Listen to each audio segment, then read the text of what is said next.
पन्नों की दास्तां। विपिन बाबू के लिए स्त्री ही संसार की सुंदर वस्तु थी। वो कवि थे और उनकी कविता के लिए स्त्रियों के रूप और यौवन की प्रशंसा ही सबसे चित्ताकर्षक विषय था। उनकी दृष्टि में स्त्री जगत में व्याप्त कोमलता, माधुर्य और अलंकारों की सजीव प्रतिमा थी।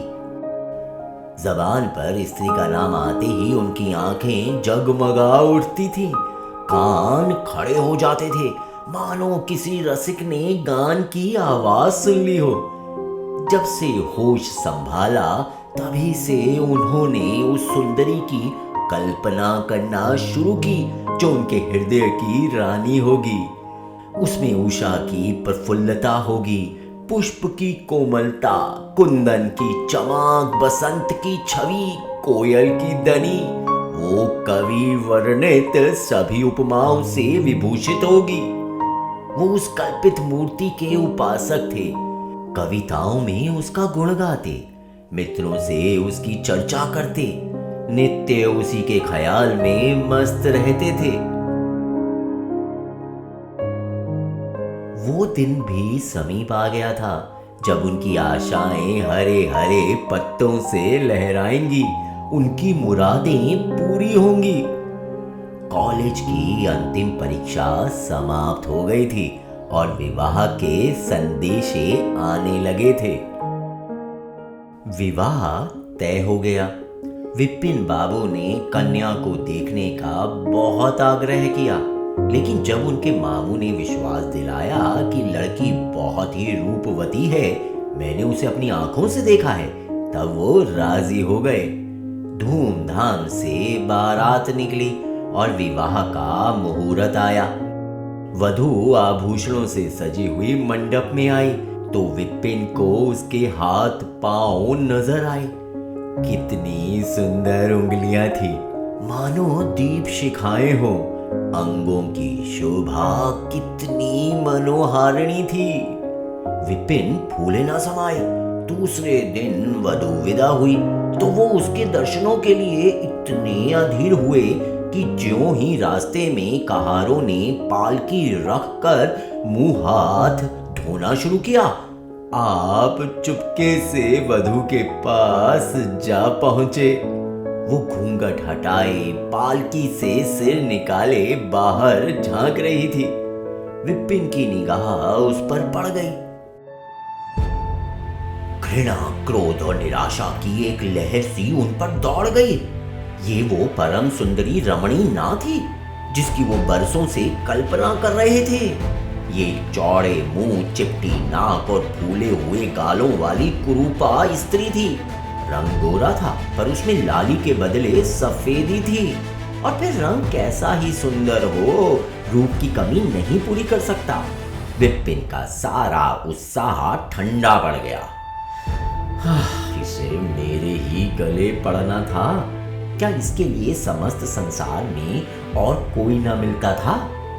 उन्हें अपने मामू पर क्रोध आया जिन्होंने वधू की तारीफों के पुल बांध दिए थे। अगर इस वक्त वो मिल जाते तो विपिन उनकी ऐसी खबर लेता कि वो भी याद करते।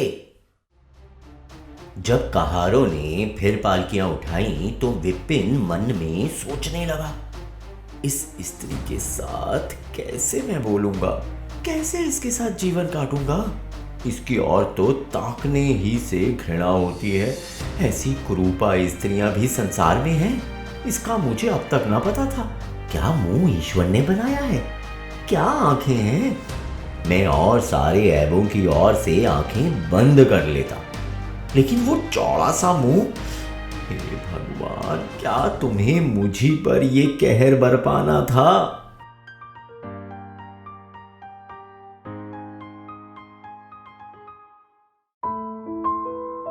विपिन को अपना जीवन नर्क सा जान पड़ता था। वो अपने मामू से लड़ा, ससुर को लंबा खरा लिखकर फटकारा, माँ बाप से खूब लड़ाई की और जब इससे शांति ना हुई तो कहीं भाग जाने की बात सोचने लगा। आशा पर उसे दया अवश्य आती थी। वो अपने को समझाता था कि इसमें उस बेचारी का क्या दोष है। उसने जबरदस्ती तो मुझसे विवाह किया नहीं, लेकिन ये दया और ये विचार उस घृणा को ना जीत सकता था जो आशा को देखते ही उसके रोम रोम में व्याप्त हो जाती थी। आशा अच्छे से अच्छे कपड़े पहनती, तरह तरह से बाल संवारती, घंटों आईने के सामने खड़ी होकर अपना श्रृंगार करती, लेकिन विपिन को ये सब बनावटी मालूम होता था। वो दिल से चाहती थी कि उन्हें प्रसन्न करूं, उनकी सेवा के लिए अवसर खोजा करती थी, लेकिन विपिन उससे भागा भागा फिरता था। अगर कभी भेंट हो जाती तो कुछ ऐसी जली कटी बातें करने लगता कि आशा रोती हुई वहां से चली जाती। सबसे बुरी बात यह थी कि उसका चरित्र भ्रष्ट होने लगा। वो ये भूल जाने की चेष्टा करने लगा कि मेरा विवाह हो गया है।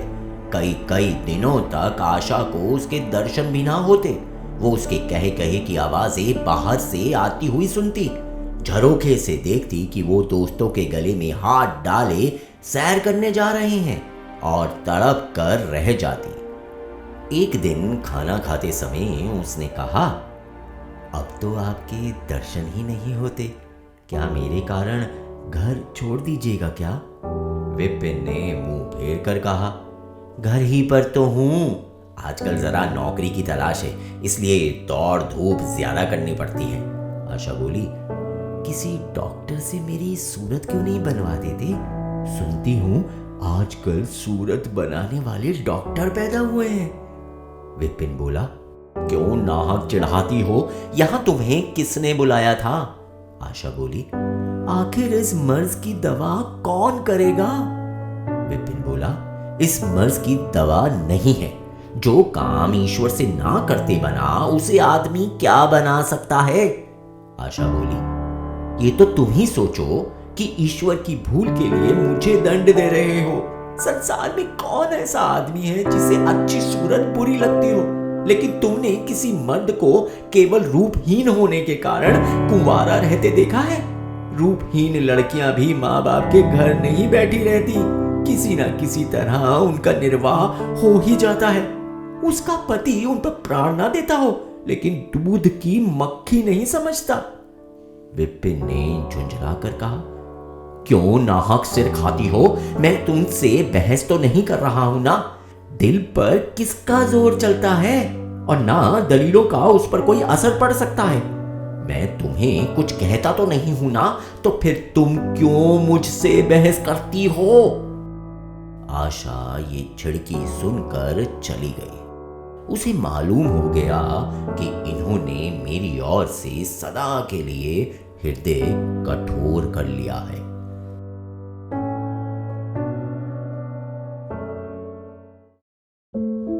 विपिन तो रोज सैर सपाटे करता, कभी कभी रात भर गायब रहता। इधर आशा चिंता और निराशा से घुलते घुलते बीमार पड़ गई, लेकिन विपिन भूलकर भी उसे देखने ना आता। सेवा करना तो दूर रहा, इतना ही नहीं, वो दिल में मनाता था कि वो मर जाती तो गला छूटता। अब की खूब देखभाल कर अपनी पसंद का विवाह करता। अब वो और भी खुल गया। पहले आशा से कुछ दबता था, कम से कम उसे ये धड़का लगा रहता था कि कोई मेरी चाल ढाल पर निगाह रखने वाला भी है। अब वो धड़का छूट गया। कुवासनाओं में ऐसा लिप्त हो गया कि मर्दाने कमरे में ही जमघट होने लगे। लेकिन विषय भोग में धन ही का सर्वनाश नहीं होता, इससे कहीं अधिक बुद्धि और बल का सर्वनाश होता है। विपिन का चेहरा पीला पड़ने लगा, देह भी क्षीण होने लगी, पसलियों की हड्डियां निकल आईं, आंखों के इर्द गिर्द गड्ढे पड़ने लगे। अब वो पहले से कहीं ज्यादा शौक करता, नित्य तेल लगाता, बाल बनाता, कपड़े बदलता, किंतु मुख पर कांति ना थी। रंग रोगन से क्या हो सकता। एक दिन आशा बरामदे में चारपाई पर लेटी हुई थी। इधर हफ्तों से उसने विपिन को ना देखा था। उन्हें देखने की इच्छा हुई। उसे भय था कि वो ना आएंगे, फिर भी वो मन को ना रोक सकी। विपिन को बुला भेजा। विपिन को भी उस पर कुछ दया आ गई। आकर सामने खड़े हो गए। आशा ने उनकी मुंह की ओर देखा तो चौंक पड़ी। वो इतने दुर्बल हो गए थे कि पहचानना मुश्किल था। बोली, क्या तुम भी बीमार हो क्या? तुम तो मुझसे भी ज्यादा धुल गए हो। विपिन बोला, जिंदगी में रखा ही क्या है जिसके लिए जीने की फिक्र करूं। आशा बोली, जीने की फिक्र ना करने से कोई इतना दुबला नहीं हो जाता। तुम अपना कोई दवा क्यों नहीं करते? ये कहकर उसने विपिन का दाहिना हाथ पकड़कर अपनी चारपाई पर बैठा लिया। विपिन ने भी हाथ छुड़ाने की चेष्टा ना की। उनके स्वभाव में इस समय एक विचित्र नम्रता थी जो आशा ने कभी ना देखी थी। बातों से भी निराशा टपकती थी। अक्खड़पन या क्रोध की गंध भी ना थी। आशा को ऐसा मालूम हुआ कि उनकी आंखों में आंसू भरे हुए हैं। विपिन चारपाई पर बैठते हुए बोले, मेरी दवा मौत करेगी। मैं तुम्हें जलाने के लिए नहीं कहता। ईश्वर जानता है मैं तुम्हें चोट नहीं पहुंचाना चाहता। मैं अब ज्यादा दिनों तक ना जीऊंगा। मुझे किसी भयंकर रोग के लक्षण दिखाई दे रहे हैं। डॉक्टर ने भी वही कहा है। मुझे इसका खेद है कि मेरे हाथों तुम्हें कष्ट पहुंचा, पर क्षमा करना। कभी कभी बैठे बैठे मेरा दिल डूब जाता है, मूर्छा सी आ जाती है। ये कहते कहते एकाएक वो कांप उठे। सारी देह में सनसनी सी दौड़ गई। मूर्छित होकर चारपाई पर गिर पड़े और हाथ पैर पटकने लगे। मुंह से झाग निकलने लगी। सारा बदन पसीने से तर हो गया। आशा का सारा रोग हवा हो गया। वो महीनों से बिस्तर ना छोड़ सकी थी, पर इस समय उसके शिथिल अंगों में विचित्र स्फूर्ति दौड़ गई। उसने तेजी से उठकर विपिन को अच्छी तरह लेटा दिया और उनके मुख पर पानी के छींटे देने लगी। मेहरी भी दौड़ आई और पंखा झलने लगी, पर फिर भी विपिन ने आंखें न खोली। संध्या होते होते उनका मुंह टेढ़ा हो गया और बायां अंग शून्य पड़ गया। हिलना तो दूर रहा, मुंह से बात निकालना भी मुश्किल हो गया। ये मूर्छा ना थी, विपिन को लकवा मार गया था। लकवे के भयंकर रोग में रोगी की सेवा करना आसान काम नहीं था। उस पर आशा महीनों से बीमार थी, लेकिन उस रोग के सामने वो अपना रोग भूल गई। 15 दिनों तक विपिन की हालत बहुत नाजुक रही। आशा दिन के दिन और रात की रात उनके पास बैठी रहती। उनके लिए पथ्य बनाना, उन्हें गोद में संभाल कर दवा पिलाना, उनके जरा जरा से इशारों को समझना उसी जैसी धैर्यशाली स्त्री का काम था। अपना सिर दर्द से फटा करता, ज्वर से देह तपा करती, पर इसकी उसे जरा भी परवाह ना थी। 15 दिनों बाद विपिन की हालत कुछ संभली। उनका दाहिना पैर तो लुंज पड़ गया था, पर तोतली भाषा में कुछ बोलने लगे थे। सबसे बुरी गत उनके सुंदर मुख की हुई थी। वो इतना टेढ़ा हो गया था जैसे कोई रबड़ के खिलौने को खींच कर बढ़ा दे।